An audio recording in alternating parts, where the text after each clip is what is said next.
What if I told you that 76 years ago a man wrote a book that predicted our modern world with terrifying accuracy? A world where your every move is watched, your thoughts are monitored, and truth itself becomes whatever those in power decide it to be. Welcome to the chilling reality of George Orwell's masterpiece, and why understanding it might be the most important thing you do today. George Orwell's 1984 stands as one of literature's most prophetic and influential works, originally published in 1949, when the world was still reeling from the aftermath of World War II. Writing under the shadow of rising totalitarian regimes, Orwell crafted a dystopian nightmare that would become the blueprint for understanding governmental overreach and social control. This isn't just another piece of science fiction collecting dust on library shelves. This is a surgical examination of how power corrupts, how language manipulates, and how individual freedom can be systematically dismantled. The novel emerged from Orwell's deep concern about the direction society was heading. Having witnessed the rise of Stalin's Soviet Union and Hitler's Nazi Germany, he understood that totalitarianism wasn't just a political system but a complete reorganization of human consciousness itself. The book serves as both a warning and a manual for recognizing the signs of creeping authoritarianism in any society. What makes this work particularly striking is how Orwell didn't just imagine a future dictatorship, but dissected the psychological mechanisms that make such control possible. He understood that the most effective tyranny isn't imposed from outside, but cultivated from within, making people complicit in their own oppression. The novel's enduring relevance lies in its timeless exploration of power, truth, and the human capacity for both resistance and submission. The story unfolds in Airstrip One, formerly known as Great Britain, now part of the superstate Oceania.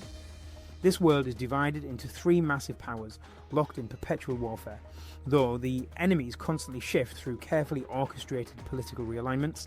At the centre of this society stands Big Brother, the omnipresent leader whose face appears on posters everywhere with the chilling slogan, "Big Brother is watching you." Winston Smith works at the Ministry of Truth, where his job involves rewriting historical records to match whatever version of reality the party currently promotes. Despite living under constant surveillance through telescreens that monitor every movement and expression, Winston harbours forbidden thoughts and desires. He secretly despises the party and yearns for authentic human connection in a world designed to eliminate such possibilities. The narrative follows Winston's dangerous journey from passive compliance to active rebellion.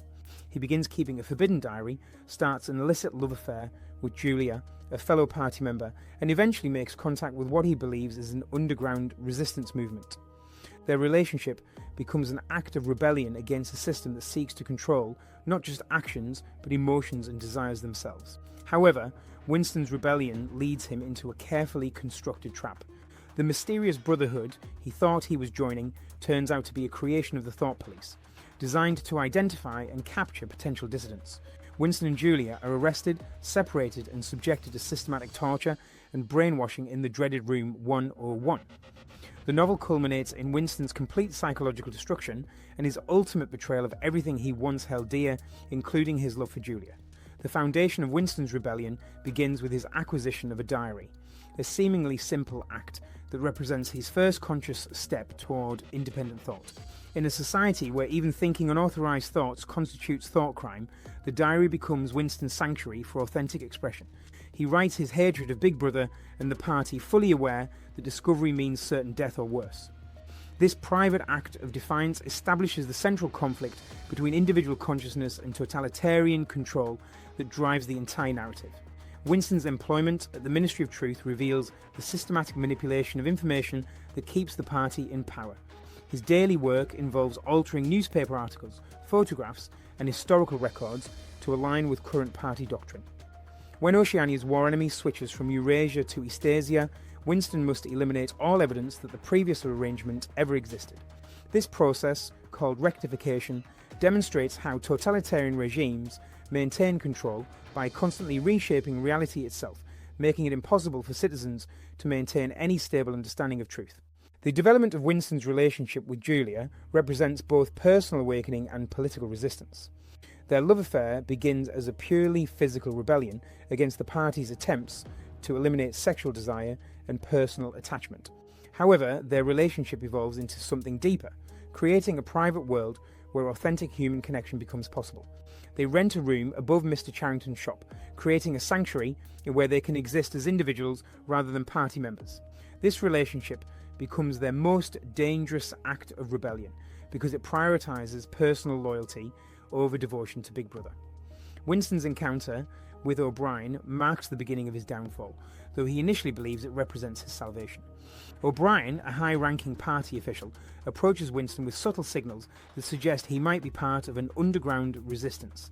This leads to Winston and Julia's recruitment into what they believe is the Brotherhood, a secret organisation dedicated to overthrowing Big Brother. O'Brien provides them with Emmanuel Goldstein's Forbidden Book, which explains the true nature of their society and the perpetual war that maintains the party's power. The revelation of the Brotherhood as a trap orchestrated by the Thought Police demonstrates the party's sophisticated understanding of human psychology.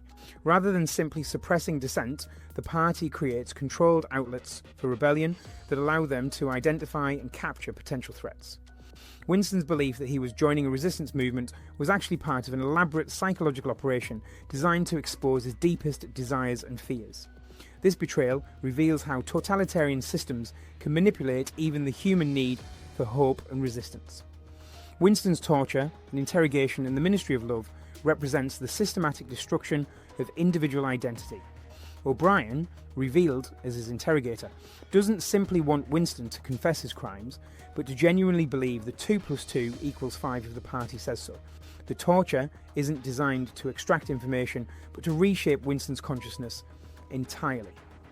O'Brien explains that the party seeks power for its own sake and that Winston's destruction is necessary to maintain that power. The climax occurs in room 101, where Winston faces his greatest fear and commits the ultimate betrayal. Confronted with his phobia of rats, Winston breaks completely and begs O'Brien to inflict this torture on Julia instead. This moment represents the final destruction of Winston's humanity and his capacity for love. The party understood that love represents the greatest threat to totalitarian control because it creates loyalties that exist outside the state's authority. The novel's conclusion shows Winston's complete transformation from rebellious individual to perfect party member. Sitting in the Chestnut Tree Cafe, he no longer remembers Julia clearly and feels nothing but love for Big Brother. His rebellion has been not just defeated, but completely erased from his consciousness.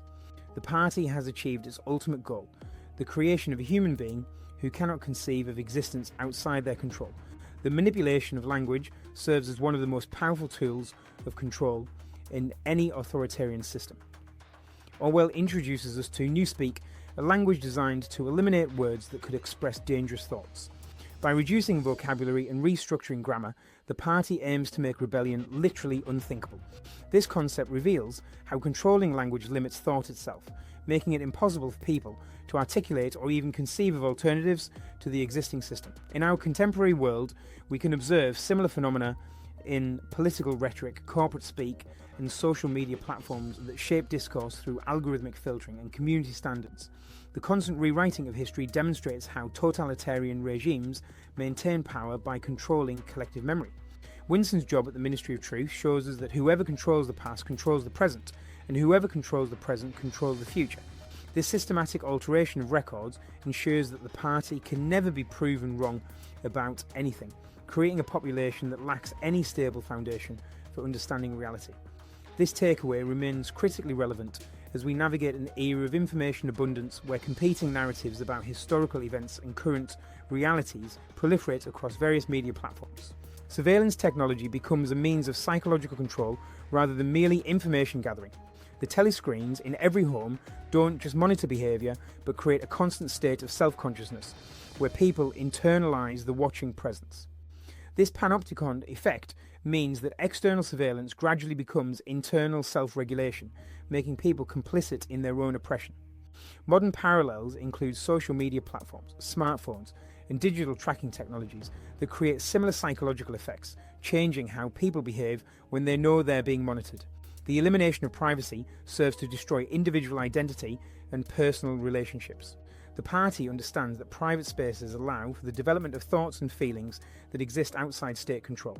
By eliminating privacy, they prevent the formation of genuine human connections that might compete with loyalty to Big Brother. This insight reveals how privacy isn't just about hiding wrongdoing, but about maintaining the psychological space necessary for authentic selfhood and meaningful relationships. The concept of doublethink illustrates how people can be trained to accept contradictory beliefs simultaneously. Party members learn to hold two opposing ideas in their minds without experiencing cognitive dissonance, allowing them to function in a world where truth constantly changes according to political necessity. This psychological mechanism enables people to participate in systems they might otherwise find morally objectionable by compartmentalizing their beliefs and avoiding conscious examination of contradictions. Physical and psychological torture serve different purposes in the maintenance of power. While physical torture can extract confessions or compliance, psychological torture aims to restructure consciousness itself. O'Brien's treatment of Winston reveals how sophisticated interrogation techniques can break down individual identity and rebuild it according to the interrogator's specifications. This understanding helps us recognise how various forms of psychological pressure in contemporary society can shape behaviour and beliefs without people realising they're being manipulated. The perpetual war system demonstrates how external threats can be manufactured to maintain internal control. The constant conflict between Oceania, Eurasia and Eastasia serves to consume excess production, maintain social hierarchy and provide justification for continued oppression. The enemy constantly shifts, but the war itself never ends because it serves the party's interest rather than any genuine strategic objective. This mechanism appears in various forms throughout history and continues to influence contemporary political discourse. Love and personal attachment represent the greatest threats to totalitarian control because they create loyalties that exist outside the state's authority. Winston and Julie's relationship becomes dangerous not because of any political activity, but because it demonstrates that human connection can provide meaning and purpose independent of party doctrine. The systematic destruction of family bonds, friendships and romantic relationships prevents the formation of competing allegiances that might challenge state power. The transformation of Winston from rebellious individual to perfect party member reveals how totalitarian systems don't just suppress dissent, but actively reshape human consciousness. The final scenes show us that true victory for such systems comes not from defeating opposition, but from eliminating the capacity for opposition entirely. Winston's love for Big Brother at the novel's end represents the complete success of this psychological reconstruction, creating a person who cannot conceive of existence outside the system that destroyed him. 1984 remains one of the most essential books ever written because it provides a roadmap for understanding how freedom disappears gradually through seemingly reasonable compromises and incremental changes. Orwell's genius lies not in predicting specific technologies or political arrangements, but in understanding the psychological mechanisms that make totalitarian control possible in any era. The novel serves as both warning and instruction manual, teaching us to recognise the signs of creeping authoritarianism before it becomes too late to resist. The book's enduring power comes from its unflinching examination of human nature under extreme pressure. Winston's journey from defiance to submission reveals uncomfortable truth about the human capacity for both heroism and betrayal. Yet the novel doesn't present this as inevitable, but as the result of specific conditions that can be recognised and potentially resisted. Understanding these mechanisms becomes crucial for anyone who values individual freedom and human dignity. Perhaps most importantly, 1984 reminds us that the price of freedom is eternal vigilance, not just against external threats, but against our own willingness to trade liberty for security, truth for comfort, and authentic connection for artificial belonging. The novel's final message isn't despair, but responsibility. Each generation must actively choose to preserve the conditions that make human flourishing possible.